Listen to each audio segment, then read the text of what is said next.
content of this channel is for mature audiences. Parental discretion is advised.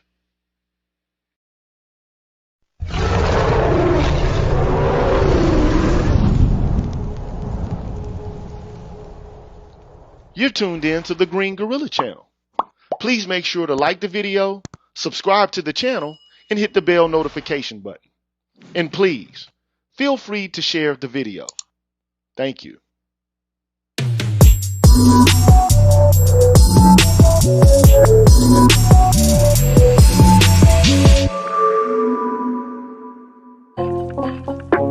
What's good, everybody?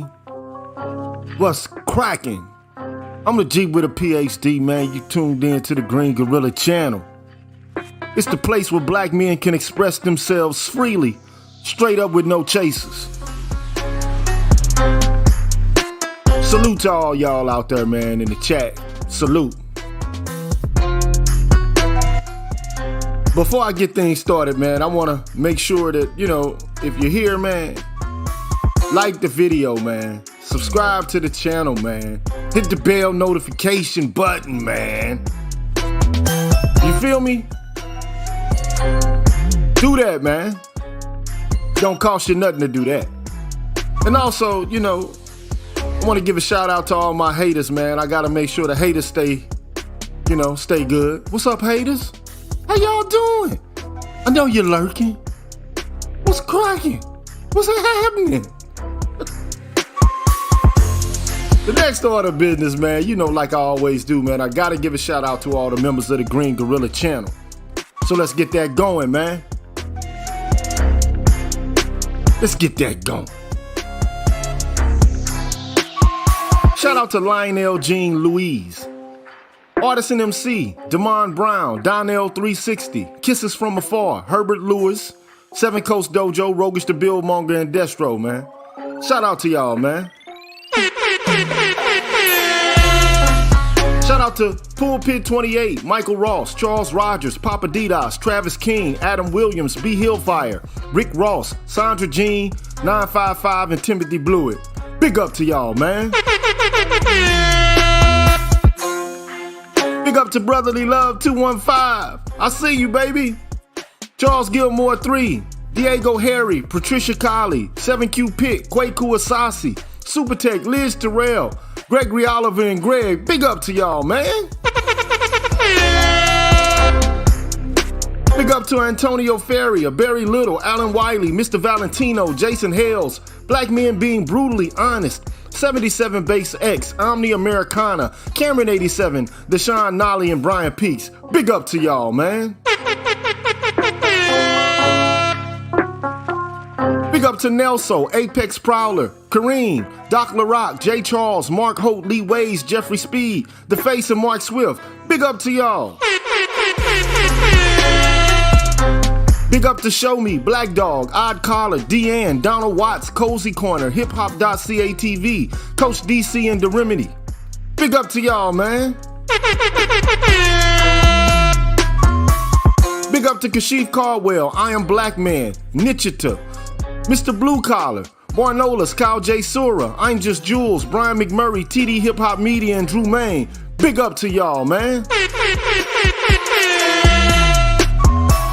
Big up to Mr. Heat, Afro Shop, Sir Anthony, MLR, Universal 178, Black Swerve 404, Rasheed Barnes, Aaron Smith, DH, and C Truth the Revelator. Big up to y'all, man.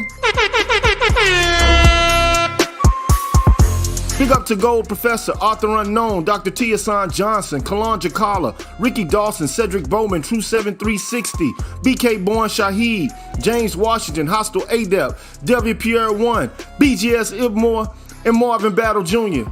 And I cannot forget my brother in heaven, Forrest Windu. Big up to all of y'all, man. And on my Patreon side, I want to give a shout out to Jules Winfield, Romello Scuggs, Ryan, Darnell Smith, Chris York, Excalibur, Jason Warren, Soul Pen, Anu219, Pursuer Prisoner, Taz, Kwaku217, Dragon 59, Supreme Ibmore, Adrian Hicks, Jay Bailey, Mr. Michi, Momal, and Asangwa. Big up to all y'all collectively. Big up!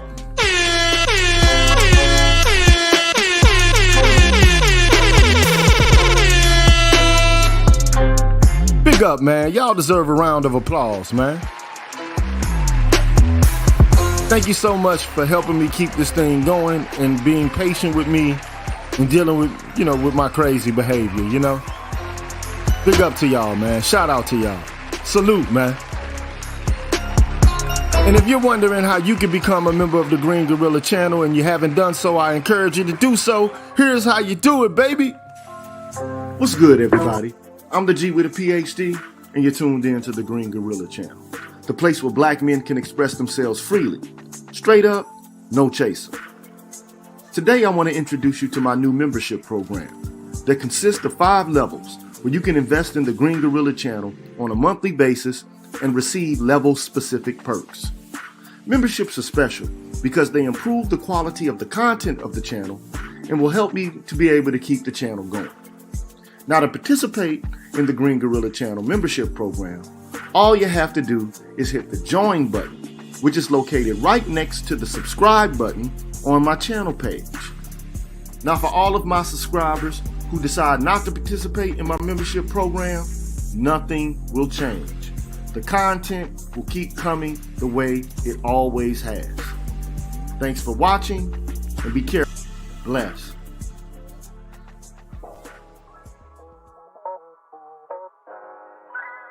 We back, man. And you know who I am, man. I'm the G with a PhD, man. You're tuned in to the Green Gorilla channel. It's the place where black men can express themselves freely, straight up with no chasers, man. And sometimes, things get a little rough over here. But they only get rough if you make it rough. We can be smooth sailing, you feel me? We can make it smooth sailing. Because that's what I like, you know what I'm saying? I like smooth sailing. But also, on this channel, man, you're going to get this work. That's just how we do it. We're here to tell our truth. We're here to express our minds. We're here to consciousness raise and to talk about our issues. If our issues don't happen to strike a chord with you, you can beat it like Michael Jackson. Peace out. Holla at you. But anyway, man, I feel like I have to go through some steps I've already gone through before. Because there are people, man, who basically continue to talk about us as violent.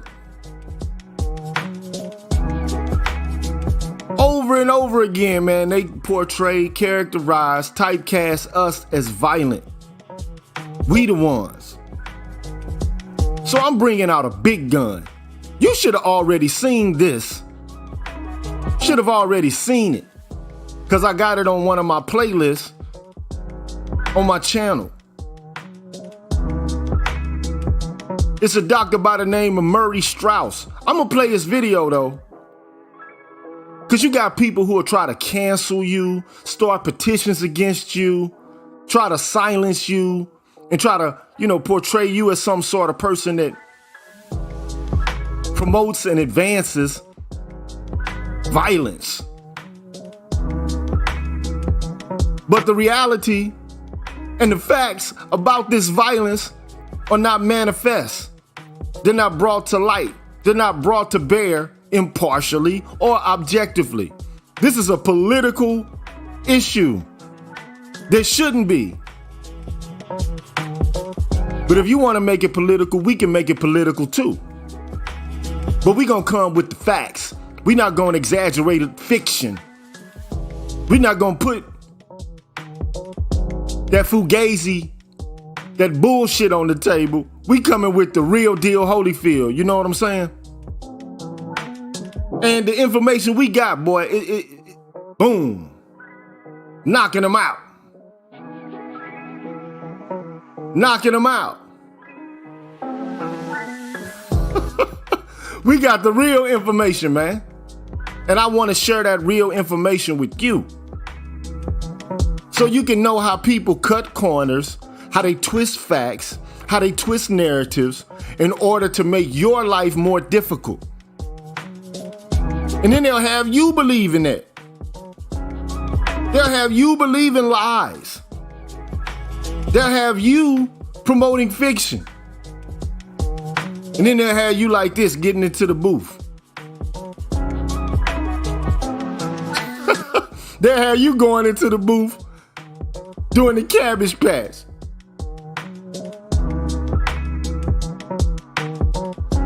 They'll have you on that. But I'm here. I got the antidote. I got the reality. So I got a video, man. This video is about 20 minutes long, but you need to see it. I'm going to stop it, comment on it as we go through it. But this is that information, that real. This is that information you need to know so you can know how these women out here are using misinformation against you. In particular, these feminists. Using misinformation in order to mischaracterize you. In order to mislead the public. In order to mislead legislators. In order to mislead the media. But you have to be able to counter those narratives with facts. We got the facts today, baby. So if you're one of them petitioners and you want to know the facts, I got the facts, Jack. I got the facts. By people who study this for a living. People who have pioneered research in this area. So you can cut all the fainting couch shit. We can cut that out right now. Because we deal with facts.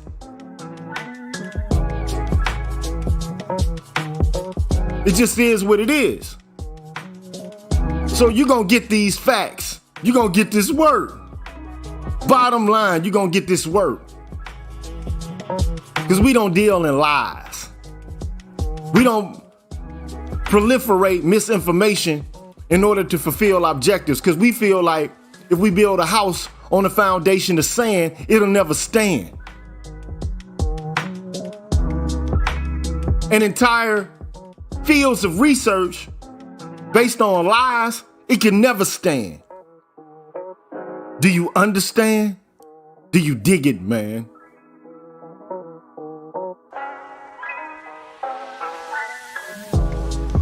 Do you dig it? So let me get what I came here for, man. I gotta keep presenting these facts. But these facts are undeniable facts. These facts are facts that can be fact-checked facts. So now you've been given the information, you can go back and lie if you want to. Downplay your own participation into this pathology if you want to. But you have to ask yourself in the long run, is that really helping you? Lies, misdirection, misinformation, is that really helping you? Is that really actually solving the problem? Is it rectifying the issue? The answer is a resounding no. It's not. And it never will. So let me get here, man, what I came to do. Let me get here and go where I want to go, man. So check the video out, man, and I'm going to stop it and pause it as I go through it. Pete. To both introduce Dr. Murray Straus this afternoon, and in addition to present a Lifetime Achievement Award to Dr. Straus for his years of outstanding research in the area of domestic violence. This is an award that comes from the National Family Violence Legislative Resource Center, and I'd just like to read it to you. To Dr. Murray Straus, for the past 30 years, you've been the preeminent researcher in the field of domestic violence. Your wide-ranging contributions include Behind Closed Doors, the first book-length report on the incidence of domestic violence in American families, and Physical Violence in American Families, an exhaustive compendium of studies on every aspect of the subject. You also developed the conflict tactics scale, the most widely used and most sensitive instrument in the detection of domestic violence. Still more recently, you published an extensive cross-cultural investigation of dating violence and its relation to corporal punishment in 19 countries. And your findings on abuse and dominance have been groundbreaking. In a research area marked by politicization and controversy, you've courageously published your data and stood by them when pressured not to do so. You've chronicled the suppression of data on female violence. You've endured personal attacks on yourself and booing of your presentations. Now look, I'm talking about Dr. Murray Straus here, a pioneering researcher in the area of domestic violence. And the person presenting him with the Lifetime Achievement Award is Dr. Dutton, who also does work in this area. And these people have been attacked in the academy because of political reasons. But you think they're going to stop? No. Well, Dr. Murray Straus is dead to this day. Dr. Dutton is still alive. But these are people who do this work. Peer-reviewed research work, internal review board approved work. These are not activist organizations. They're not non-governmental organizations pushing a narrative. These are the people who actually get down and dirty and they do the work. They get their nails dirty by digging into the mud. That's who we talking about. We ain't talking about activists, people who start petitions. We're talking about the real deal Holyfield, man. And this is information you need to know. But today what I'm going to do, I'm not going to cover the whole video. You can do that by looking at my channel page here on YouTube. Go look at the playlist. Go look at the playlist called Domestic Violence. And you'll see a video on Dr. Murray Straus. You'll see 3 of them there, in fact. So go back and look at those videos because the information imparted there is important. But today, what we're going to talk about is 7 ways that feminists misrepresent the truth about domestic violence. Let me continue, man. And this man has been attacked, booed. The cancel culture. We're going to shut you down. We don't want to hear this. We just don't want to hear it. But the facts, in all instances, is going to outshine the lies, the misrepresentations. But let me get to it, man. These came both from feminist activists and from religious conservatives. You've been labeled as anti-feminist by the former for presenting data on female violence, and as anti-family by the latter for arguing that reducing patriarchy would lower the incidence of wife assault. This is the very reason why universities need to protect researchers doing bona fide studies on contentious issues.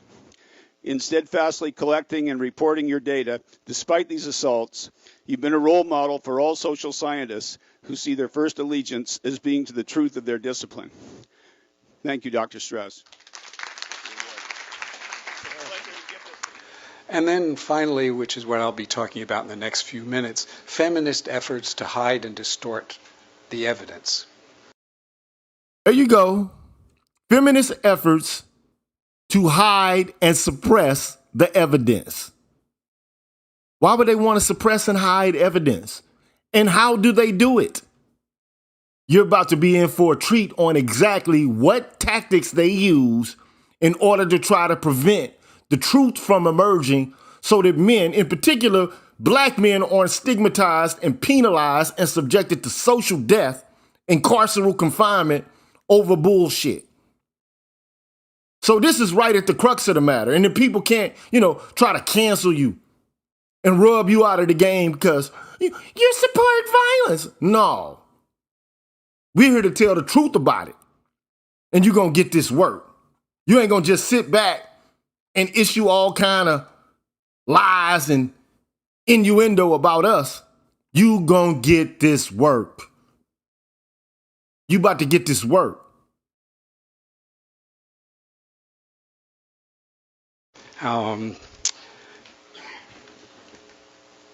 and I'll cover, I think, 6 or 7 methods.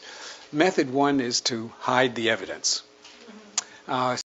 They hide the evidence. That's the first tactic. Hide it. Everybody says, well, you can take statistics and do anything with them. No, you can't take and do anything with statistics with people who have access to the same sets of information as other people do. There's laws and rules and principles, just like there are with adding, subtracting, multiplying, and dividing. There are rules to statistics. And either the statistics are being used in a manipulative way, or either they're being used in an open, objective, and an impartial manner. This is the no spin zone. In this joint, we ain't spinning nothing but the truth. We don't spin lies and push lies out there. We putting everything out here. We don't hide evidence, we reveal it. So here's a study that the authors sent to me pre-publication in 1987, and you can see the B row has a row for husband to wife violence, overall violence, and severe violence, and you can see they're very similar to the husband to wife. The wife to husband rates are quite similar to. Now let me stop this here. This is a chart that was sent to him for publication. Pre-publication. And you can see when it comes to violence, you got husband to wife violence, 11.3. Wife to husband violence overall, 12.1. The numbers are not really that statistically different. But you can see slightly that the wife is assaulting the husband more than the husband is assaulting the wife in general. But it's not that statistically significant. One could argue. But as the population of the sampling expands, the numbers do become more significant. If you're talking about 1 million people, talking about a lot more people. But people, what goes down in academia, it happens in the academy. This is where this bullshit starts. Peep it. The husband and wife in the upper row. Then when the study was actually published 2 years later, that row B has disappeared. Now, this is not the only example. I guess I should have put up an example of a paper of mine that has the same sort of thing. Well, at least he's man enough to admit it, because the tactics that are being used, he himself engaged in at one particular time. You got information on women behaving badly, but you don't publish it. You have the data in a pre-published paper, but then because it doesn't fit in with the editorial board's wishes, you just conveniently remove it from the study. This is why men are saying, where's the accountability? Where's the responsibility? It's even happening at the level of research. At least he's pointing it out at this point in this video and saying how it occurs and why it occurs. The hiding, the concealing of evidence. The paper that I did with Glenda Cantor on, well, it's not quite there was no pre-publication copy distributed. I was more prudent. But our original data analysis was included. It was a paper called The Drunken Bum Theory of Wife Beating. And the original analysis included women who were drunken bums as well as men. And that got eliminated along the way, and we only submitted for publication the part of men. Binge drinking on the part of men, lower class men. Those are the drunken bums stereotype that we portrayed. So this is a widespread thing. I was succumbing to peer pressure on that one. At least he admits it. There's peer pressure to only stigmatize and to talk about what men are doing, but to omit, to hide, and to conceal what men are doing. Let me keep pushing. That was 1987. It was, no, I've forgotten when that drunken bum theory paper. So method 2 is to avoid this problem of the embarrassing evidence by just not obtaining the evidence, or to suppress the evidence. So the strategy used is ask women only about victimization and ask men only about perpetration. And that's the strategy used for the U.S. National Violence Against Women survey, and the Canadian National Violence Against Women survey just only asked women about their victimization. They didn't interview any men. Now tell me how you gonna solve a problem when you're only looking at one part of the problem. You're not looking at the problem in total, huh?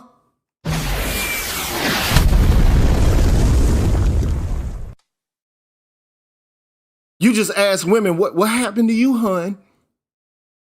You only get one side of the story.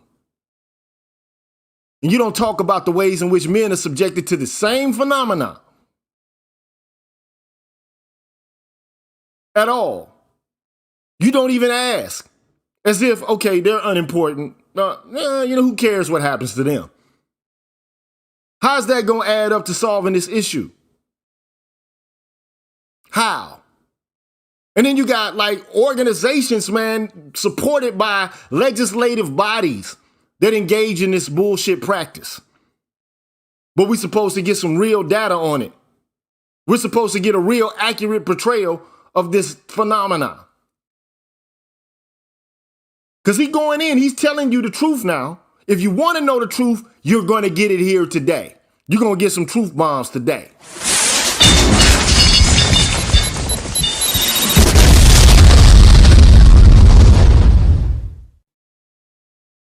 Let me proceed. So, of course, there couldn't be any women perpetrators. The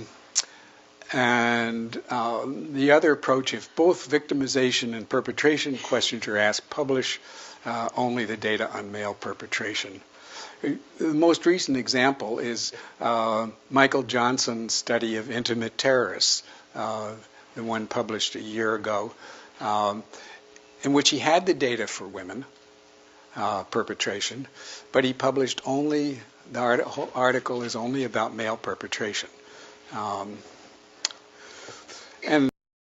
Now tell me how we're going to solve this issue. You got women perpetrating these acts of violence towards men, but you only going to cover what men do to women. And you have the data as a scholar, but you just going to sit on it and not say shit about it for what? The truth ain't in you. If that's the shit you doing, the truth does not reside in you. You need to be burned to a crisp. Jakaris.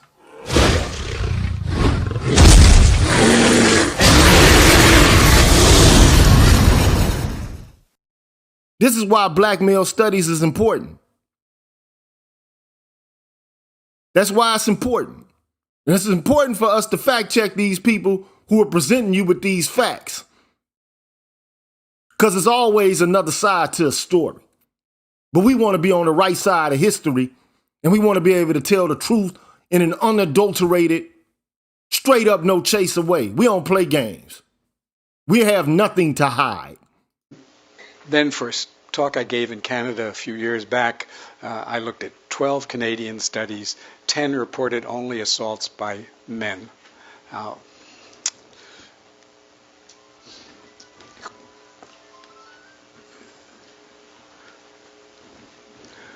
Method 3 is selective citation of the research. And here, how it works is pretty simple. If there are 10 studies and 2 show the favored results, you cite those 2 and you don't cite the other 8.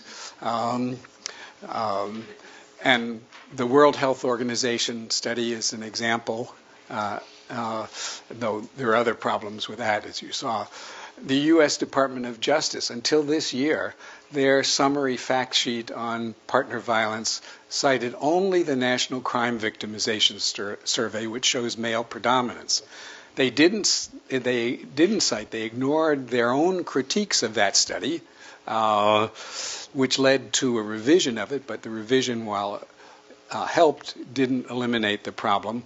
And they ignored the study they themselves sponsored to get better data, the National Violence Against Women Survey, which shows that women perpetrated in that study 40% of the partner assaults. But this year, they finally changed it, and the Centers for Disease Control this year also finally changed its fact sheet to report the statistics. They don't say anything about it, they just report it, but that's at least better than not even reporting it. So you see, you got non-governmental or even governmental organizations only dishing out the dirt on men, but not about the women and their participation and contribution to this issue. How long can this stand? That's the question, man. Let me keep going though, because I want to get through this and then I want to open up the discussion. And thank you so much, Professor Carl Tone Jones, for becoming a member. Welcome.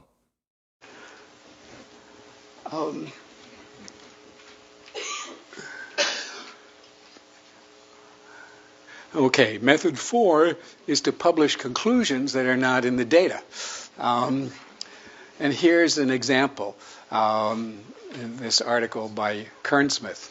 The author, and I don't know if Poco Kernsmith, someone might know, is a man or a woman. Anyone happen? Woman. Okay. She says, quote, males and females were found to differ in their motivations for using violence in relationships. Females reported using violence in response to prior abuse, citing revenge and retaliation as a primary motivation. So it's a response to this unjust situation. And what do the results show? Well, here she did a factor analysis of the questions, and the three factors showed up. One, she labeled striking back for abuse, and that's certainly true for the first question, to protect yourself. But look at, and women are higher on this striking back for abuse. They have a score of 1.5, men 1.1, and that's a significantly different score. But take a look at the items. The second item, to get back at your partner for hurting you emotionally. To get your partner to stop doing something, that's coercion. Stop running around with another woman or another man. To get back at your partner for hitting you first, it's getting back at, that's retaliation, not self-defense. To show anger. So even this first factor, which is the only one that's a significant difference, isn't really, in my opinion, striking back for abuse. Only that first item. The second factor, disciplining a partner, there's no significant difference. Men and women use disciplining a partner as, not used, but were motivated by a desire to discipline the partner equally. And the same with the third factor, exerting power, to feel more powerful, to be able to do what you wanted to do because you're angry at someone or something else, to get over feeling powerless. So no significant difference, and those in using violence to punish the partner, discipline, or exerting power. And the one where there is a significant difference, in my opinion, doesn't mean what she interprets it to mean. Well, the result is to transform erroneous when this gets published in a reputable journal, which it did, it transforms an erroneous conclusion into scientific evidence. From here on, papers discussing gender differences, when people review those papers, they don't look at the tables very carefully. They look at the abstract and the conclusions, and they're going to cite this as saying, a study by Kernsmith of 60 men and 54 women in a batterer counseling program found differences between males and females in the motivation for using violence, which is not true. So basically, he went through this woman's own work, looked at the instruments that she used, the questions that she asked a sample population. She took one small element of it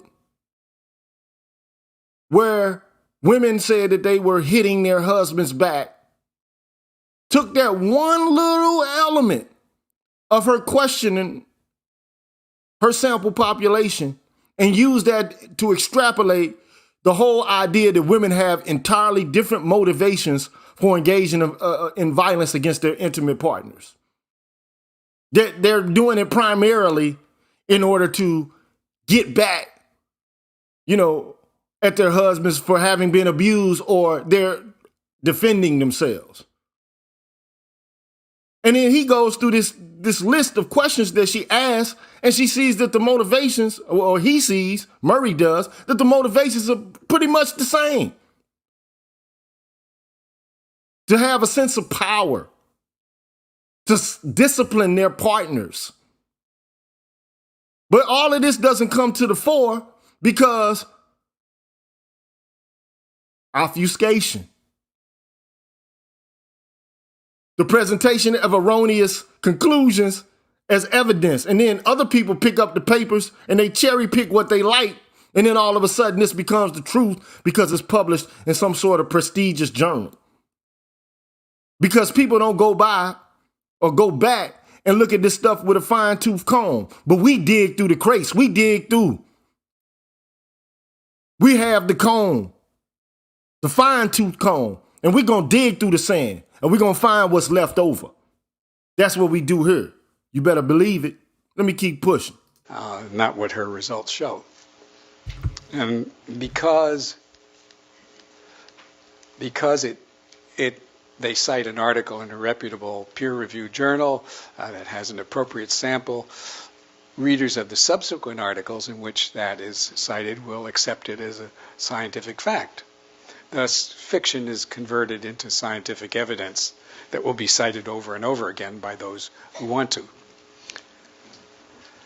Method 5 is to block publication of articles that contradict feminist dogma. It mostly works through self-censorship by authors, fearing their article will be rejected, that it will undermine their reputation. My article on the drunken bum theory is an example of that, was a self-censorship. So basically, the fifth method just blocked the publication of the information. And he says it happens through self-censorship, but it also happens through external censorship as well. Because these people are trying to cancel. This is where the cancel culture comes from.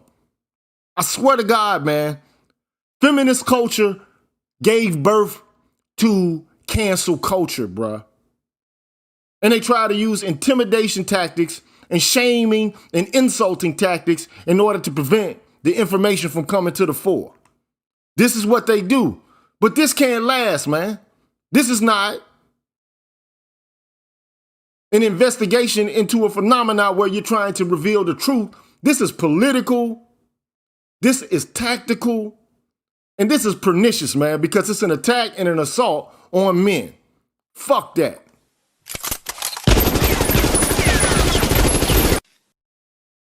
Let me keep pushing. Just 3 months ago, a female colleague of mine, withdrew from co-authorship of an article, an excellent article, and she decided it was better to forego authorship of that article than to risk the stigmatization that would occur if she were the author, a co-author. Method 6 is deny funding to research that might contradict the patriarchy theory.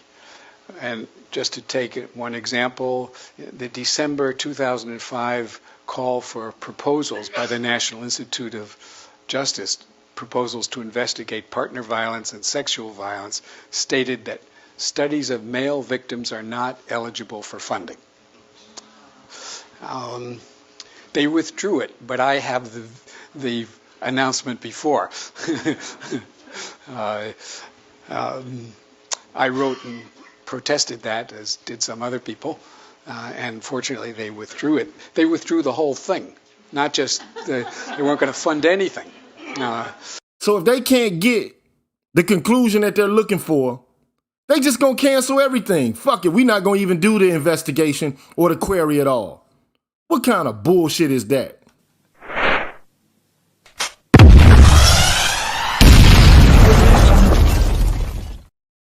This is the shit we're dealing with. And so my opinion is, keep speaking, brothers. Don't let these people shut you down. Because that's what they want to do. They want to prevent you from talking so that the truth will never come to light. And then they cry and all of that. Look, I'm done with that, man. No more of this, man. I'm just done with it, man. I'm through with that. Y'all got to come better than that. Because, you know, quite frankly, I don't give a damn. Frankly, my dear, I don't give a damn.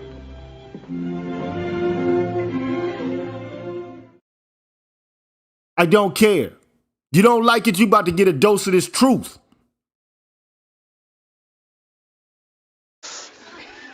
A proposal that I did submit was rejected, not funded, because it stated that partner violence is a human relationships issue much more than it's a gender issue. I didn't even say not a gender issue, I said much more, and still it was bitterly criticized for that. And in the tough competition for funding nowadays, if one reviewer out of the panel gives it a very low rating, that's enough to push the priority score below the funding line. Method 7 is to harass, threaten, and penalize researchers who produced evidence that contradicts feminist beliefs on this. This started with Suzanne Steinmetz when she was at the University of Delaware and was up for promotion and tenure, and there was a letter writing campaign to her department, to the president of the university,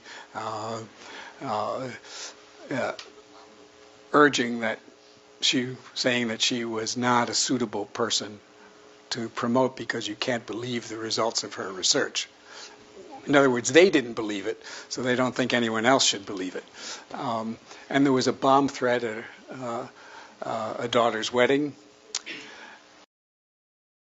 So look, this woman, Susan Steinmetz, they had a campaign to get her fired, to get her canceled. Now we talking about, this is an old video. This gotta be like 2010 and earlier. Okay? I think it might be 2008, 2005, between that time frame. Issuing bomb threats at her daughter's wedding. Now these people want to stop violence, but they are threatening motherfucking people doing research with bombs. How fucking ironic is that?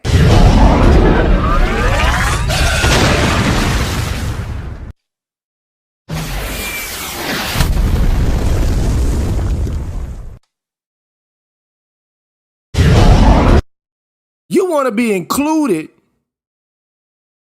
in social life. You want social and political equality, but you're going to go out there and do the very thing that you say you don't want to happen to your demographic.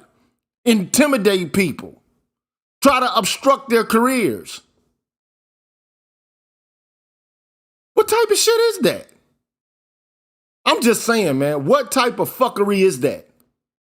And thank you, Black Wizard ADOS. Appreciate you, bro. Thank you so much, sir, for the donation. But let me keep pushing. There ain't too much more to go, man. I got about 10 more minutes of this. At the University of Manitoba, there was a lecturer's contract not renewed, probably for a variety of reasons, but one of them was showing equal rates of male and female partner violence. my own experience, I've had 2 graduate students warned that they'll never get jobs if they do their PhD dissertation with me. I was prevented from speaking at the University of Massachusetts by hoots and stamps, and despite repeated efforts, they finally adjourned the meeting. I've been accused of wife beating, accused of sexually exploiting students. And when I was president of the Society for the Study of Social Problems, the first 2 rows of the room in which I was to give the presidential address, when I stood up to give the presidential address, all the people in the first 2 rows stood up and walked out. And that presidential address, when it was published in the journal Social Problem, it's the only presidential address ever published in Social Problems where there were critiques following the presidential address. And the critique, the article wasn't about partner violence. It was about spanking kids. But somehow I had to be put down, is what it amounts to. Sounds like fun. Well, now another part of this is biased media coverage. Media coverage it's biased because it's influenced by what the reporter and the editor thinks will sell papers or increase viewers, and by their perception of partner violence, as for some of the reasons that I gave you before, as something perpetrated only by men. And so they often misrepresent. Here's an example, a study of all newspaper coverage of all homicides in Cincinnati, Ohio, from 1990 to 1998, and it shows. Well, that's another slide. Sorry, this is just media coverage in general, showing the point of what's going to grab readers or viewers, and it shows this 473% increase in network coverage of homicides during the period 1990 to 98, when homicides declined by 33%. Basically, there, what he's trying to do is just demonstrate, man, that the media is trying to sell papers. They sell what's sexy. And what sexy is a whole bunch of bullshit. And you know for a fact, most of those homicides are homicides about the black male population, either perpetrated by or suffered by the black male population. And they do that shit in order to sell dysfunction and to promote dysfunction and negative opinions about the black community. That's what the fuck these people are into, man. That's what they're into. And it's a shame, man. At the very time when you got homicide down 33%, they spiked their coverage of the phenomena of homicide up by 400%, damn near 500%. But you still want to get your accurate and your impartial and your objective information from the mainstream media, though, right? Bullshit. Fuck the mainstream media, man.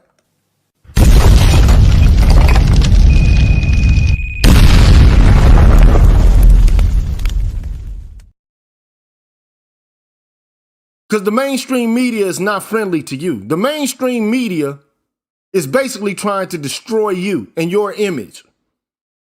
And the fact that you got a group of black women, man, who are participants in this, man, is traitorous to me. That's just my truth, man. That's my truth.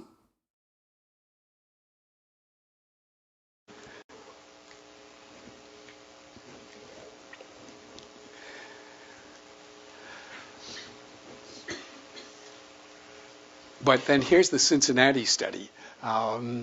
This is percent of homicides covered by Cincinnati newspapers by sex of offender and victim.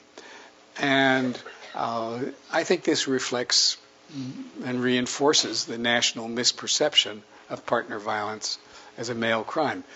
Female kills male, only half of them made it into the newspaper. Male kills female, 79% made it into the newspaper. Boom.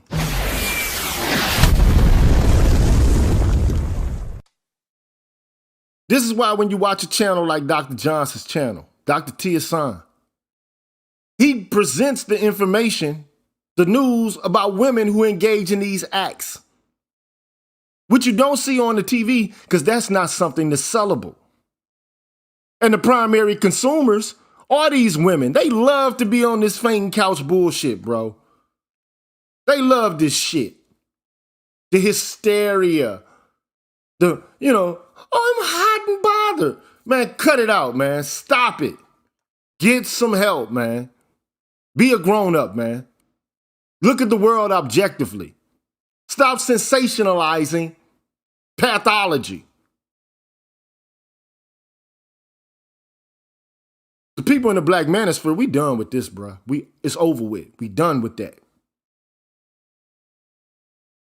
We done with that. That's why it's important, man, to get accurate portrayals of what's actually occurring instead of what the news gives you. Because they want to spin a certain frame, a certain narrative, a certain discourse that has no reflection on reality itself.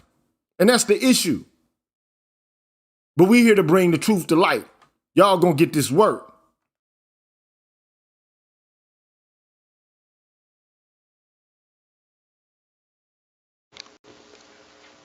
And similar, there's also a big difference in the number of column inches devoted. Here's an article in the American Association of Retired People magazine entitled, "And Then He Hit Me." And it's an article on partner violence among the elderly. It says that the number of women on man incidents of domestic violence among the elderly is negligible. That's the exact quote, negligible. And then they cite, to show that, they cite a 1988 study of elder abuse in Boston by my colleagues Carl Pillemer and David Finkelhor. So naturally I knew about that study pretty well. I knew it didn't show that, so I looked up the study again. And what the study does show is that 43% of physical violence cases were of the wife assaulting the husband. 17% were of the husband assaulting the wife. Did you hear that? Did you hear that, man?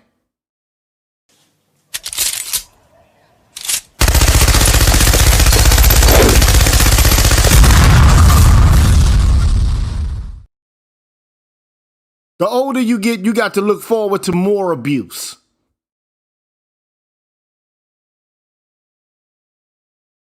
Thank you, Black Quiz. Appreciate that, brother. Appreciate that. Make sure you like, share, subscribe to the video, man. Like, share, subscribe, man, to the channel. Like the video. You know what to do. But we just here to tell the truth.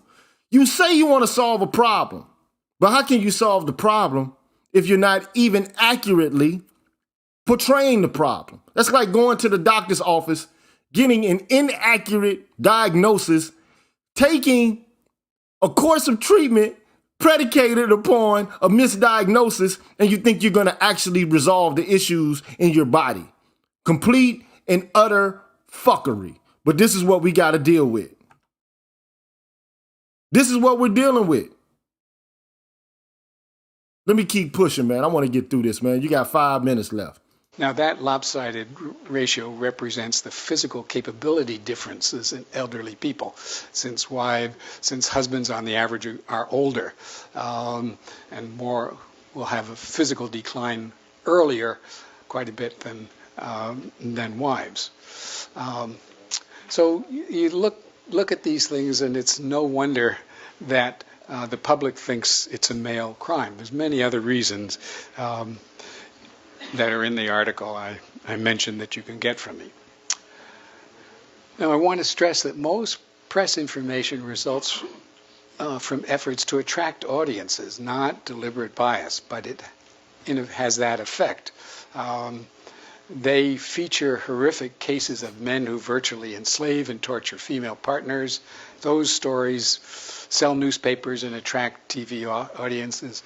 But such cases, in my opinion, I don't have exact statistics on it, are much less than half of 1% of partner violence cases, not of the population, but of that segment of the population that had an incidence of partner violence in the previous 12 months. The public doesn't know this, and therefore thinks that the typical case is a beaten down, physically injured, and virtually enslaved female victim. And naturally, we want to do something about that. These are the cases most in need of help, but they're a small percent of the total. On the other hand, although they're a small percent of the total, it's nevertheless a large number, even though not a large percentage. So let's say, to pick a figure out of the hat, from our national surveys, 2 million women severely assaulted a year, rounding that number to 2 million. And of cases that fit this stereotypical description, it may be 50 to 100,000. That's a lot of cases, a lot of women in dire circumstances that need help and should have priority. But it's not, it's atypical of what goes on in American households. Atypical. All this Lifetime channel shit, all of this misinformation, all of this is used to sell a certain narrative or to push a certain narrative to make money. And you know who it all falls on the back of, right? You already know.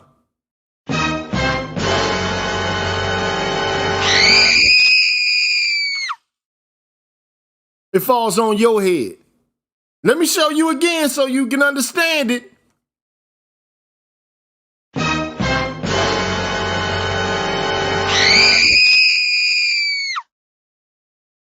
The Black Boogeyman. You.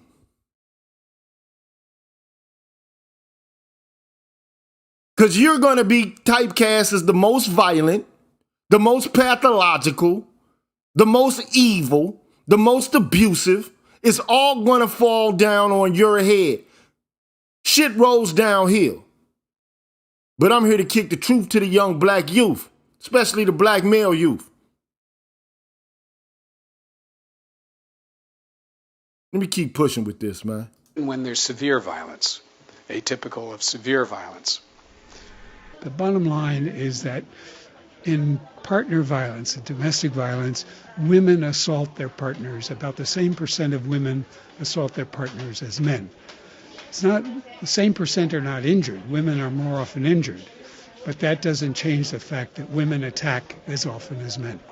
And what is the and the reactions to lectures like these? We understand that you've been censored, things like that. Yes, generally people refuse to believe it, despite a lot of scientific evidence showing that these are the facts.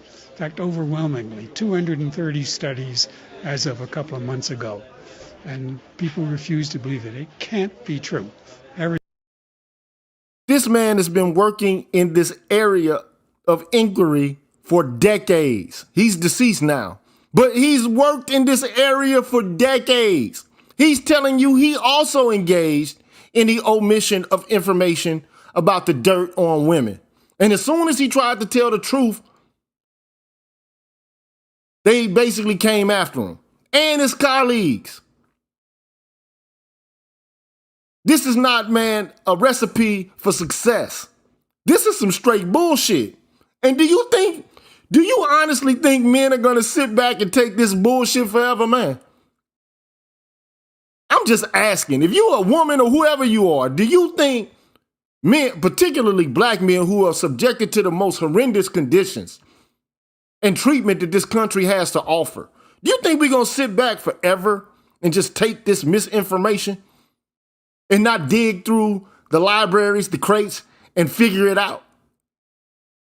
Then what you going to do? What you going to cancel us? You going to write a petition on us? You going to try to stop us from getting money? This shit is evil, man. Real talk, it's evil, man. But let me keep pushing, man. I ain't got that much more. Everyone is supposed to know that men do this, and men do it, but so do women. So what are the practical conclusions of these kind of researches? What do you call to change in the world? The main practical conclusion stems from the fact that when women assault a partner, they put themselves at great risk. They've set the example. Bam. There you go. There you go.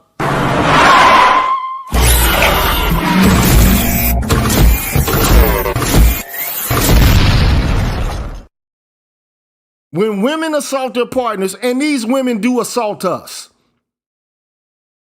they're putting themselves at risk. Many of these women assault us on multiple occasions and then minimize, deflect, abscond away from taking responsibility. They do anything other than to try to admit their responsibility for this phenomena and their own accountability and participation in this whole fucking phenomena. This shit has an impact on us as well.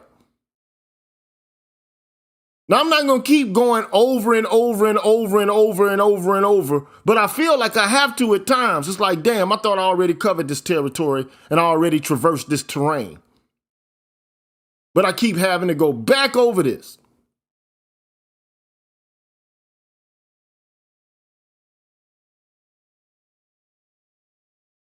And then all you got is a bunch of fainting couch women, which is infantilizing to me, man. Cut this shit out, man. Stop this. Get your mind into reality so we can actually have better results in the black population. Because right now what we're doing is not working.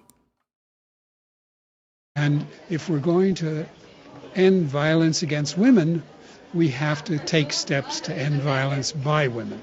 Uh-oh! If you're going to stop violence against women, then guess what you're going to have to do? You're going to have to stop violence by women. Period. But y'all don't want to hear that, though. You don't get that, though.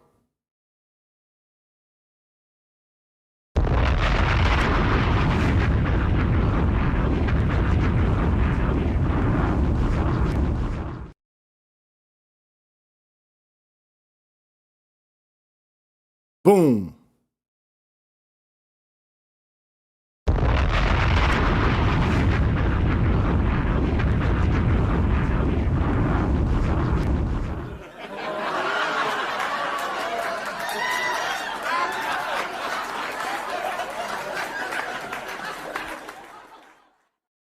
Now, you mentioned that there are more injuries when it comes to women being injured. First of all, how do you understand that, and what should be learned from that fact? Well, it's primarily because men average 3 inches taller in the United States and better developed muscles, and and inflict more injury. The same attack has a greater probability of injury when it's man does it as compared to women. Well, what can we do about that? We can say that we need to keep on the efforts to end violence in marital and dating relationships. What could you tell us about those who really oppose you? Where is it coming from? Organized organizations, trends, things that people are used to? It comes from people who believe that the main cause of partner violence is male dominance. And that is an important cause, but it's only one of many causes, and not even the most important cause. Oh, What did he say? It is a cause amongst many causes, and it's not even the most important cause.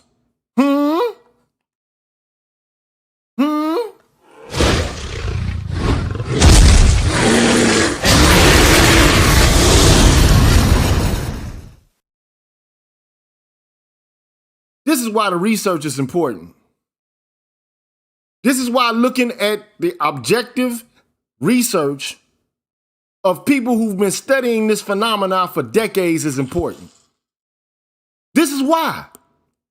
Now I'm giving you these gems because I'm telling you how they basically litter the pot. How they spoil the brew and spin these narratives about you. But hey, man, the truth's supposed to set us free. If you want the truth, I'm here to give it to you. We need to address it. But this group of people are fanatics. They are fanatics. Period.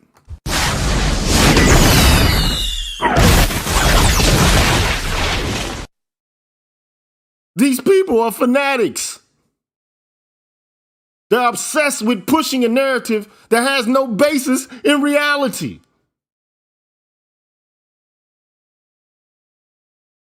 At some point, man, men are going to resist against this. It's just going to happen. I don't give a fuck if you like it or not. You might not like the truth, but the truth is the truth. Whether you fucking like it or not. Period.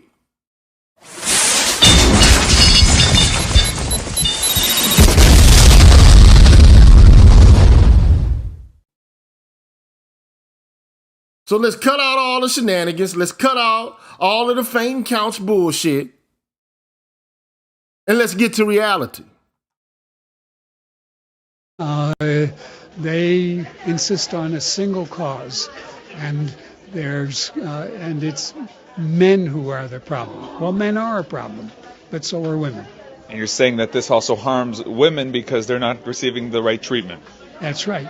Women need treatment for partner violence just like men do.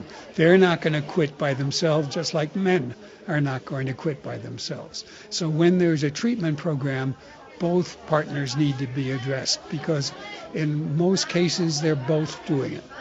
Now your research is mainly regarding North America. Some are international.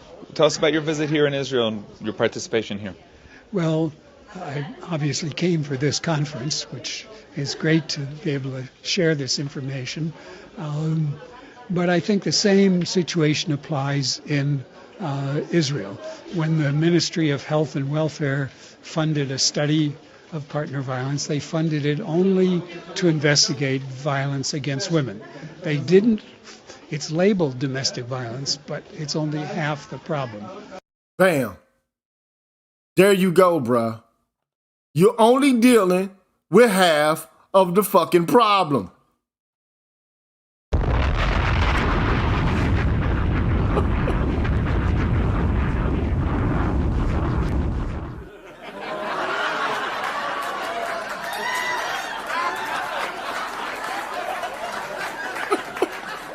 You're only dealing with half of the problem.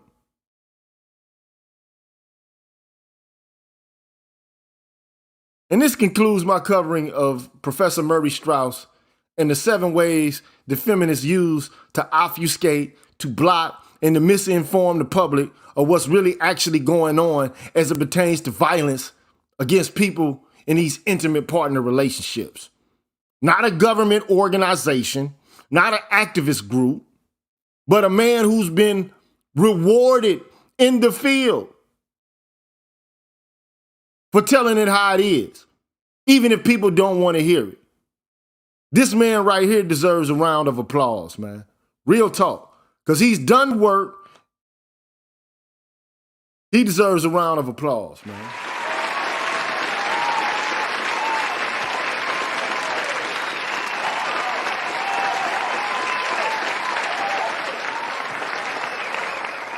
Thank you for your work, Professor Murray Straus. I know you're now deceased, but thank you for at least trying to impart to the public reality. Anyway, man, I'm about to take a quick little commercial break, and then we'll come back. I'm going to open it up, man. I got one individual, man, who wants to speak. And if you want to, man, you could join in on the conversation. And if you're respectful, even if you disagree, you can present your opinion. But if you come at me with some fuckery, I'm going to tell you right now, I'm going to knock your head off. I ain't playing games with you. You feel me? So if you come into me with that bullshit, please don't do it, because you're going to be triggered by the time I'm done. You're going to be triggered by the time I'm done. I'm done, period. So, be right back.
Frankly, my dear, I don't give a damn.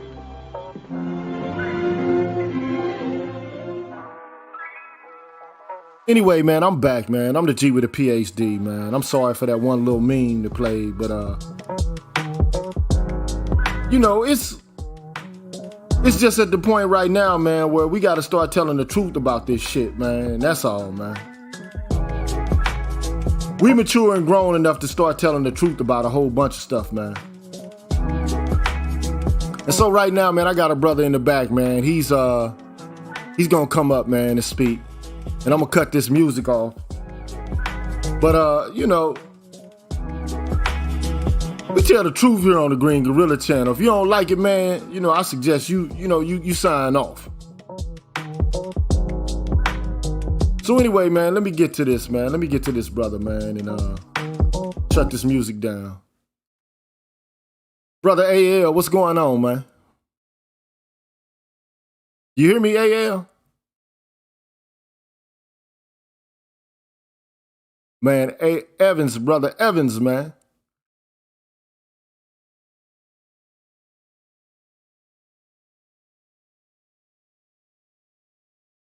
Well, I guess I'm gonna have to pull him out, man. But anyway, man, look. Yeah, Artisan, you just missed the show, bruh. All I did was try to, you know, present the facts on violence within the context of the black community or any other population. There are people who've been studying this for decades. And just lying about the information is not going to make things better. This, to me, is just, you just want to punish us, and you'll do so by any means. You'll try to punish us in the court of public opinion, and you'll try to misrepresent us by telling lies, and then not taking responsibility for your contribution to this issue if you just so happen to be a woman. That's not gonna fly no more. That's not gonna fly no more.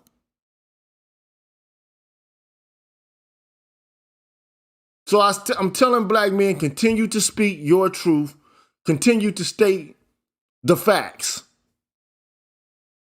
If people don't like it and they start falling out, so what? Reality is real. Lies are lies. Misrepresentation is misrepresentation.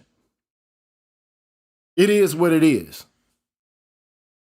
I want to give a shout out to Crystal Crouch. Thank you so much for your contribution. And also Lawrence Jones, thank you for yours. And I want to go back and, pay homage to some people. Patriot Warfare, thank you for yours.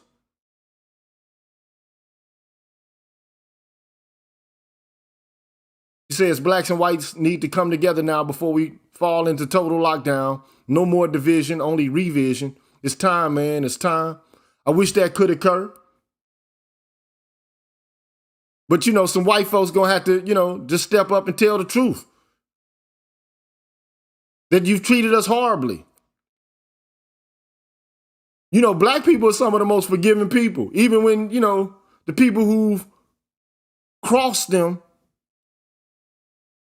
haven't even made a gesture or an effort to try to remedy the situation. Black people are still, black men in particular, are still very forgiving.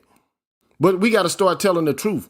All the lies and the, you know, covering your tracks, it's not going to work, man. We got to be real. Thank you, David Johnson, the asshole. Appreciate your contribution, sir. Appreciate that. Black Quizard again, thank you so much for your contribution, sir. I appreciate that. And I'm just paying honors and homage right now. Professor Carl Tone Jones, appreciate your contribution.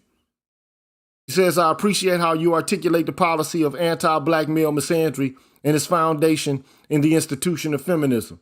Yes, sir. Appreciate your contribution.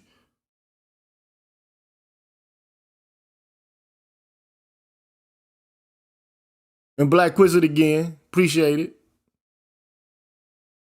I just want to let y'all know, and then thank you for becoming a member, Carl Tone Jones. I said that earlier, but thank you again, man.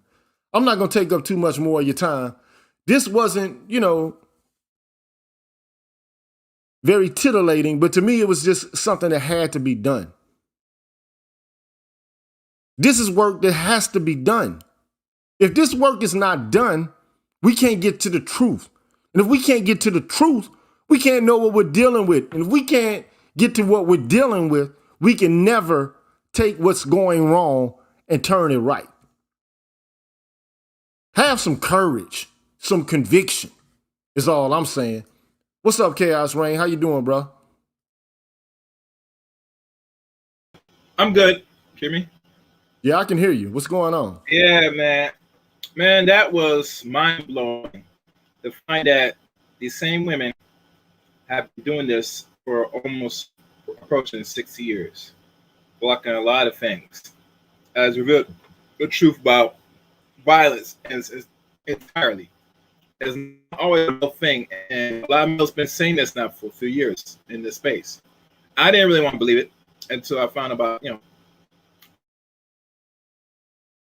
Yeah, you kind of cutting off. You borging a little bit. Yeah, you going in and out a little bit, but that's cool. Hear me good now? Go ahead.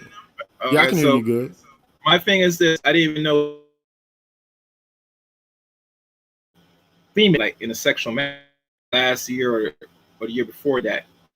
So I'm learning still in regards to the things women have the capability that it can do to harm on males. But we know the society doesn't really focus on that because, like I said, they want women to be perfect. So our women get caught up on this and they feel they're perfect too, and that no man should show any form of male type of behavior whatsoever to their liking. And if they don't like it, they go straight to Zaddy. Zaddy, but you know, they even look, but the point is this, at some point, this has begun to even impact white men. Mm-hmm. Not as much as black men, but it does impact white men.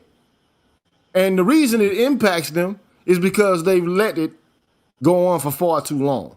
Because they don't, you know, these white guys don't know what to do when these women start getting hysterical and fainting and shit. Oh, wow. They don't know how to react to or respond to it. They used to. But now it's like, okay, you got a group of women being angry and ignorant and shit. Like, how long do you think you could be angry and ignorant? And men are just gonna sit back and take it. Like, how long? I'm just saying, like this, look, I'm all for women being protected to some degree.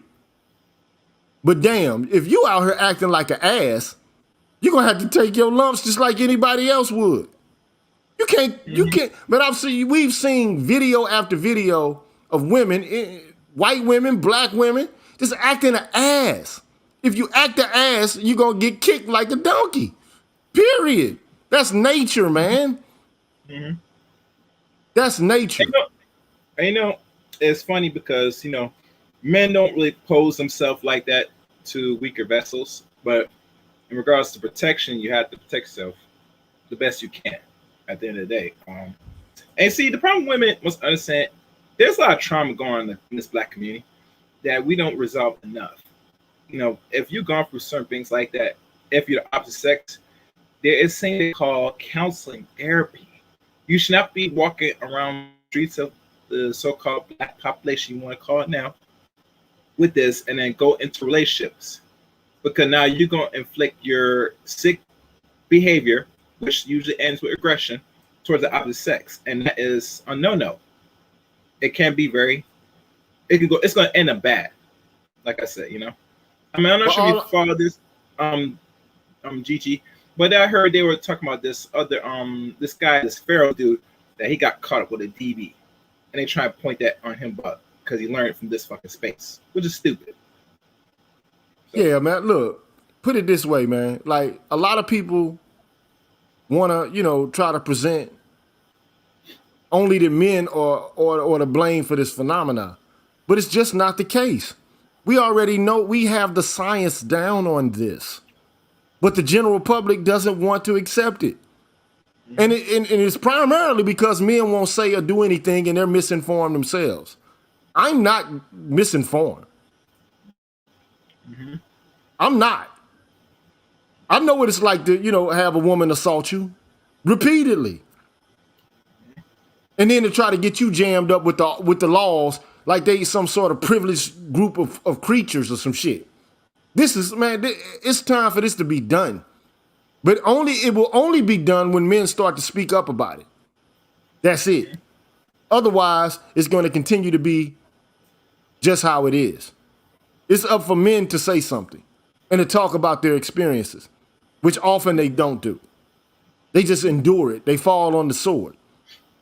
I agree. You understand what I'm saying? But anyway, man, I'm not going to hold the audience here forever, man. I just wanted to give this true, factual, objective information to the audience out here in the Black Manosphere so they can see it for themselves.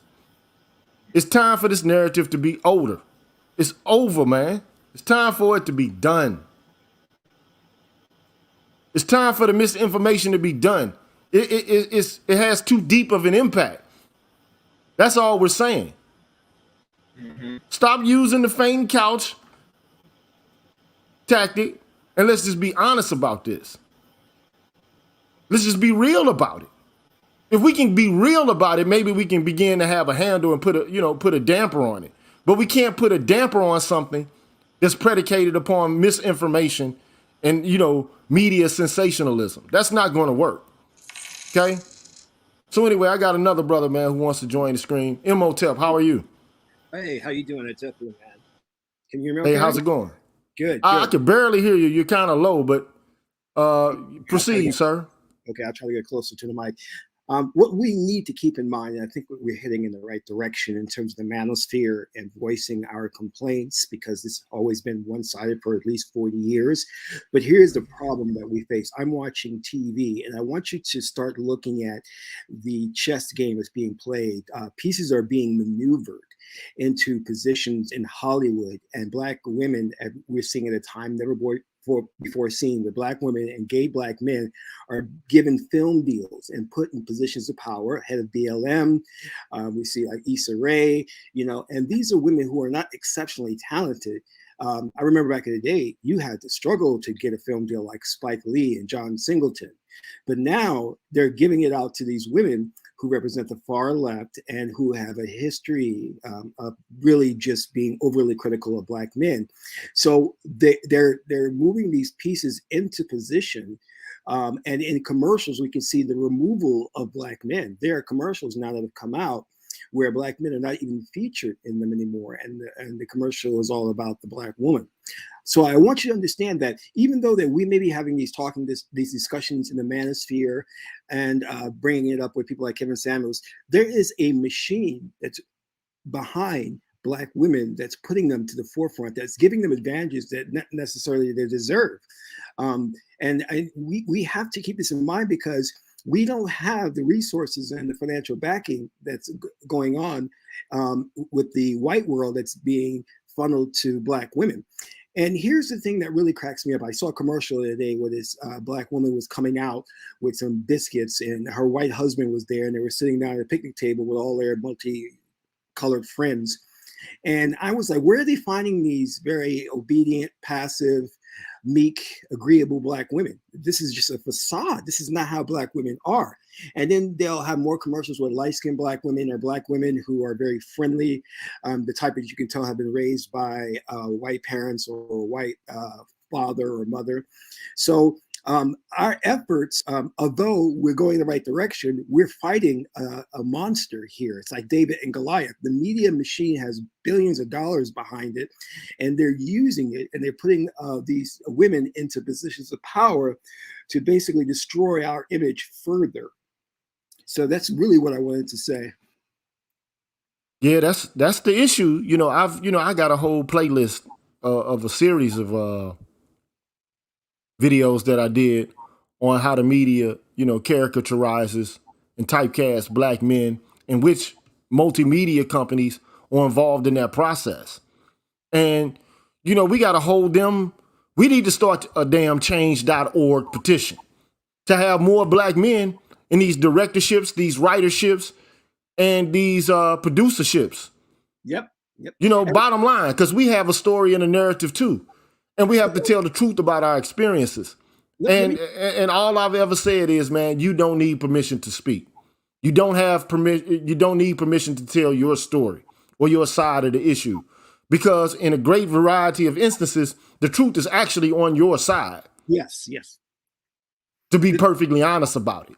Yeah, that is. These narratives spun by these people, man.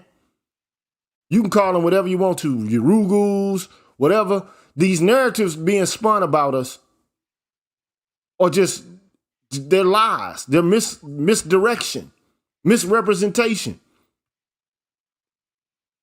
And so, we have to resist against it. And thank God for social media, even though we don't have access to the greater or the larger media, because God forbid, Black men can start telling stories from their angles and their perspectives. God forbid that. Yeah. But, at some point, man, a closed mouth does not get fed.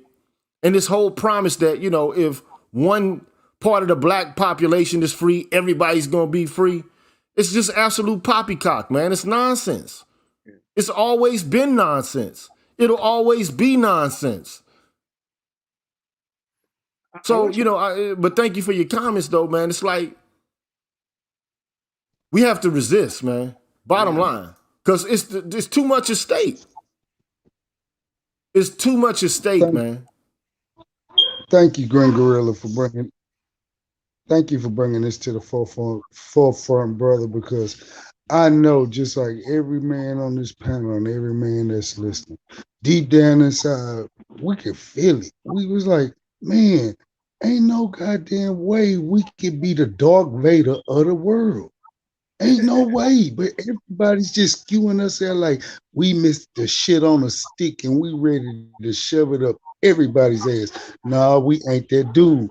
Gentlemen, we aren't that dude. Do not believe the narrative that the media, that propaganda bullshit machine has been putting out, man. We better than that, and we know it. That's what they call cultural hegemony. In academic terms, it's hegemony, where you force a narrative, cultural hegemony. Okay. Yeah, it's a narrative, a framing. We have to resist against it. And no, I know that a change.org petition is not going to change everything, but we can't change the culture until we change the culture. And you change the culture incrementally. You can't change it all at once. It's like you can't swallow a whole damn hamburger at once. You got to take bites out of it. But first you got to have a taste for the burger. That's the first thing you got to do. You got to say, I'm going to sit down, I'm going to eat this damn thing. I'm going to devour it. So you can't even begin to devour it if you don't have a mindset that that's what you're about to do. And I don't think our situation is hopeless. If it is, just take a gun, man. Go get some rope or something. I don't feel like, God, and I don't want to make merry because there's brothers even in this space that have taken their lives. You understand what I'm saying? This is some serious shit. Black men's depression is serious. Yes, But true. I mean, if all you got at the end of the day is talk, if we never get to the point where we act, all of this is for nothing. And that's what I'm trying to say. All of it's for nothing. May I comment that first of all, good afternoon, everyone. Hope everyone is well. I came Good across a afternoon. study in 1811 specifically about publishing and evil and the demise and I know you did some research on this, Gigi, as well. Um, the Queen's sister Mary. This is before King James wrote the actual Bible in 1811. She killed her sister, man, to control the public press. We're talking about verified heir family. This has been happening to black men and men all over. As you heard the gentleman in the beginning of the broadcast. This has been happening over 60 years. It's either when Yes, so Lord. small it's not gotten funding or it's been thrown away altogether. We're talking about the true data of what actually happens in a home in domestic case or Yep. getting back in revenge. At specific, what we've seen here, man, we need to create our own media. We need to create Yes, our we do. own publishing. We have to have our own Hollywood. We have to have our own then curriculum for our own school, homeschooling, because we cannot go to court. Number one, we cannot, attack these people by putting them in court for basically you disintegrated our image. You disintegrated our image, man. Yeah, our image is throwed right now. It just is what it is. But and the issue that black men have is that you hear all of these black women basically reiterating all of these talking points. And look, they know full well their participation in the pathology in the black population. These women are not fucking dumb. They're not stupid. You're not going to convince me that these women don't know that this shit is occurring. Because they participate in it them damn selves. But the question is, are you on a journey to be right and to have power to such an extent that you would create this kind of pathology and this kind of destruction against your own damn, your fathers, your brothers, your sons, your daddies? Really? That's where we are now? Come on, man.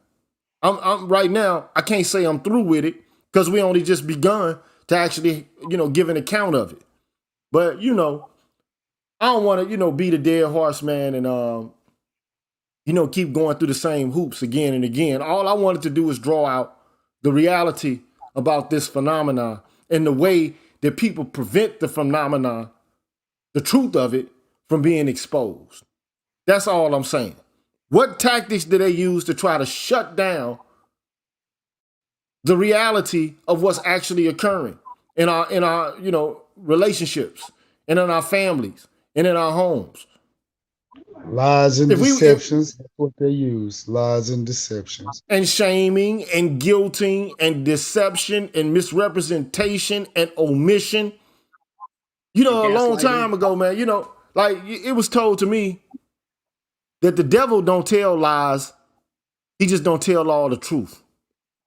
Mm-hmm. You get what I'm saying? The devil don't tell lies, he just don't reveal all the Absolutely. truth, 100% of the Yes, truth. sir. Word. So Word. if we gonna get to the truth, let's get to the truth. Let's get to the truth. But anyway, man, I'm gonna let y'all round this up, man. I'm about an hour and 40 minutes into it, and I wanted to do a show called "A Bitch Is a Bitch," which I think You I might need do to. tomorrow. I'm gonna do it tomorrow, but I'm going save through it for hip this hop, man. I'm weekend. going through hip hop, and like black men's treatment of these issues, because we've been speaking on these issues for quite a bit of time. But the only formats that we're able to do it in, or through art, through comedy, or through music. It's time for it to expand. Because we got a viewpoint too. And everything that we say to critique our counterparts is not misogyny or misogynoir. It's not. We have valid critiques just like other people have of us. It is what it is. So, Sister Shark Sims, what's going on? Would you like to make a contribution to the show? Yeah, I'm a male though for the record, Lord, just to let you know. But at the end of the day,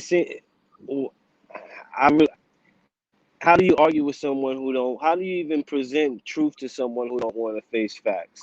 I've presented the Monahan report to numerous black females, and for some reason, it always comes back. Well, that's some bullshit. This is study. This is peer research. This is all kinds of stuff. So, like, how do we move on? How do we move on with people who don't even want to face facts? That's like telling somebody what their birthday is, and they like, nah, but you got your birth certificate in your hand. You know, hey man, I had some to walk people away from people like that, boss. Yeah, you know, you gotta look, walk away. Hey, you know, I was always told tell the truth and shame the devil. Well, the You know, devil they're going to gaslighting us. deny. That's a tactic. But the question is, you know, at the end of the day, what are you actually, to be perfectly honest, what are you really gaining from this? There are no net gains from this shit. There are none. What are Yeah. your gains from this? You're not building Stress. family structures that are stable. You're not having healthy children emerge from your reproductive capacity. We're not growing wealth. Even black women still don't have as much wealth collectively as black men. They might have a lot of degrees and shit like that, but they still aren't able to generate wealth and pass it on to their posterity and to keep it cycled into the family. Yo, can I ask you a question real quick, Gigi? Yeah, go ahead. You ever heard of Lilith? I've heard, yeah, of course. That's what we're dealing with right now. Hey man, some people want power by any means, even if the means is not based on truth. You know, but like we're here to tell the other side of the story. They ain't gonna shut us up. And even if we just gotta tell brothers we know and to keep them on guard for the pitfalls and the traps that await and lie for them, that's doing something better than nothing.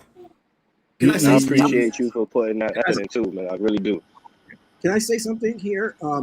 Sorry, I Can, want to just. can one of y'all give a brief rough draft of this Lilith? But let the brother, I think Imhotep wanted to say something real quick. And Yeah. let me put the branding on this. Go ahead. Yeah, so we have Lilith, right? She was Adam's other wife who was rebellious and refused to comply. His first wife. First wife. And rebellious, refused to comply, and she went out on her own. But that's not what I'm commenting on. In regards to the brother saying that you present facts to these women and they ignore it, and they gaslight you and things of that nature. I want you to understand something. This is very, very important. You cannot impose reality on a mentally ill person. A lot of these sisters out there are suffering from mental illness, and they're not dealing with reality. They create their own fictitious reality. So you just have to keep that in mind. I mean, you can definitely, there are sisters out there you can present the facts to, and they'll comply. They'll be in agreement with you. But we have not come to the understanding that we're dealing with some of these sisters they need help. And this is why they're arguing, they're fighting. I saw a video where his sister went up in this big security guard. He looked like a white supremacist. And she said, "What you gonna do?" And he punched her out. That's a mental illness when you are actively trying to confront somebody who can definitely take you out in a second, but your reality, you don't see that, so she's not really well. Well, what would we diagnose that mental illness? Like, what would we even call it then? What do you mean? What would you call it? Would you call it insanity? Like black women just are No, insane, or I wouldn't call it sanity. It's come from a number of things. It comes from social engineering of what these think tank institutions like Tavistock, Rockefeller Foundation, the Council on Foreign Relations. You see, they put together these behavioral studies, and they know how to put certain triggers within sisters because they're emotional, they're women. So this is a Frankensteinian creation. And another part of it's coming from slavery, but it hasn't been properly analyzed and diagnosed. And that's what we need. We need someone to come in that understands our history and who we are, and say, "Listen, we're suffering, and we need treatment." And it's not in their advantage, white people's advantage, to give us treatment. It's not. So therefore, they're going to withhold it from us. Hey, bro, you know, they ain't gonna never do nothing in service of us. You know, we yeah, I got to do would something never in ask service my of enemy. ourselves. Yeah, I would You never know what I'm ask my saying? I enemy mean, for spaghetti. but you know, but we are deserving and entitled to resources that we can utilize on our own. You know, in order to get ourselves straight. But you know, I don't think it's impossible. But we have to do the impossible. We've always done the impossible anyway. So we can't stop the fight now. We can't lay down now. No, I would say we got bigger guns now with guys like you, T Hassan, Curry, BGS. Like, man, I really admit to you guys, like, I'm 40 years old. I didn't even Dr. Ron understand manhood till Negro. like 5 years ago. And like, if it wasn't for the manhood, I would have still thought I was a horrible man. I wasn't doing what I was supposed to be doing as a man. So like, dudes like y'all motherfucking cannons and nuclear bombs. Y'all are ammunition that black men never had. Trakaris, bro. Cars. Trakaris to the bullshit. Hey man, all we trying to do is live Lil just like everybody GG, else. and dudes like y'all and BTS.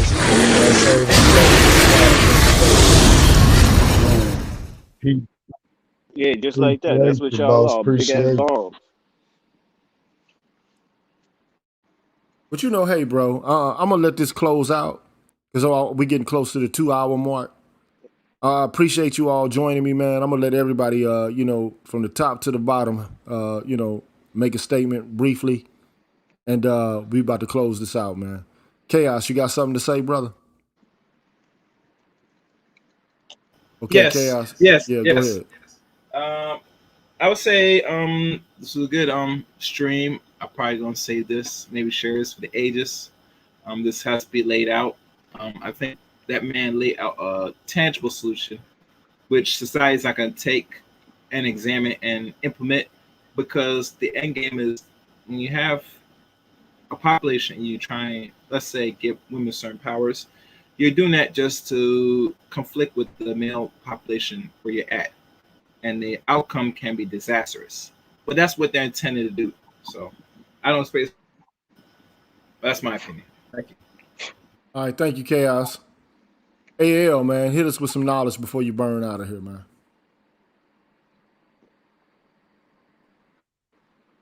Evans, you there? GG, appreciate the work you're doing. Appreciate you for continuing to go nuclear. Yes, sir. Can you hear me? I can hear Can you hear me, you boss? loud and clear. Yes, sir. Hello? I hear you, bro. Okay. Hey, appreciate you, sir, for all this work you're doing. Thank you for going nuclear on this subject. Keep that hammer down. Never mind the breaks. Let it all hang out, because I know you got what it take. Man, gentlemen, y'all got to realize we like the phoenix. We go rise from the ashes every day, despite every evil thing. They whole tank of an army of what they trying to do to us. Every day we the most villainized this, we the most villainized that. We evil. We don't love our kids. We don't want to raise our kids. We don't want to be we don't want to be an award towards society. We just a straight detriment, but we know it's not true. And we just got to keep doing what we got to do and pick up them brothers that we feel like, you know, who feel like, man, they ain't got no hope, they ain't got no way, because they've been believing this nonsense for so long. Man, thank you for showing us the light. GG. Appreciate you. Shout outs to BGS, Dr. Ron O'Neill, Dr. Curry, Dr. T.S.R. Johnson, and all you PhDs. Keep going nuclear on these subjects. Man, we all we got, black men. We gotta stick together. We got to. Peace. For sure, man. Appreciate your work, man. Appreciate your help coming by. Thank you, sir. Keep the hope alive, bro. My brother, Imhotep, you got any closing remarks for us? Yes. I want the brothers to understand one of the worst things you can do is be with a sister who's not supportive, a sister who's argumentative, who's confrontational, who's violent. Do not feel any social pressure to abide by a contract of where you're supposed to be building Wakanda or building an African nation with your African woman. They have broken the contract. This is the American Black woman. She has demonstrated that she is on the side of white supremacy. Now, what you need to do is find yourself. I'm a firm believer that we have to let this generation just move out, die out for a new generation of better Black women to come about. So what you need to do right now is, Black men, find yourself a woman who you can build with. If she's Black, great. If she's not Black, nothing wrong with that. Don't feel no social pressure that she has to be Black, and you put yourself in a situation where you're living with misery. Find yourself a good woman, build with her, and then that's how we'll bring back our ancient legacies, our culture, and put the Black man back on his rightful place. Thank you. Thank you, brother Imhotep. Appreciate your contribution, man. Thank you. Kenshin, what's going on, brother? How's it going, brother? Keep doing what you're doing. I encourage you. Guys, like, subscribe, share, donate to the channel. This is our media. We all we got, man. And the manosphere will end up becoming our late night local news. It will become our public press, our refuge, because we cannot depend. Clearly, we cannot depend on the CNNs and the Foxes and other people of the world. We have to begin somewhere, and this is why KS is breaking so much ground. We got to continue, gentlemen, and that's all I'll say. Thank you. Thank you, Kenshan. Appreciate it, brother. Shark Sims, how you doing, my brother? I'm all right. All I want to say is, like I said before, man, I really appreciate you dudes for giving cats like us, man, for just shedding light on stuff and actually coming with an intellectual perspective in the G with the PhD perspective too. You know what I mean? Where people like myself could actually relate. I could relate to listening to the other like TSR, but sometimes I like the way you chop it up, because you chop it up like you chop it up, and the way you chop it up is how you chop it up. You know. So I look at you guys like the 5 Deadly Venoms.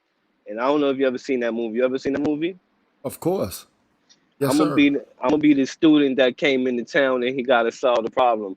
I'm gonna take something from all of you dudes. I'm gonna learn from all you dudes, and I'm gonna help y'all out. I'm gonna start me a channel, and I'm gonna join the fight. Cause at the end of the day, all of us Black men gotta speak up. We got too many old uncles and old fathers who never spoke up and never said anything. So all of us as men, we're gonna have to stand up and take a stand. And I'm gonna help you guys do it. And I appreciate you doing all you do. All you dudes, man. Like, yeah, y'all like Jesus coming back. Y'all like the new Malcolm X's and Medgar Evers and all of that stuff. So I appreciate you, man. I'm humbled, man. Thank you for the accolades, bro. I'm just one man, though. But Now, thank you so much. You earned it. You earned it. You earned it. You ain't got to thank a person for something you earned. You just come and get your check. Thank you so much, sir. I appreciate that, man. And success and Godspeed on your journey, man, with your channel, man. If anything I can do to help you, let me know. I'm going to keep watching y'all, man. You do your thing and you stay safe out there, man. For sure, man. Appreciate you. Appreciate you. Yes, sir. So we coming to the close, man. And, I just want you to know, man, that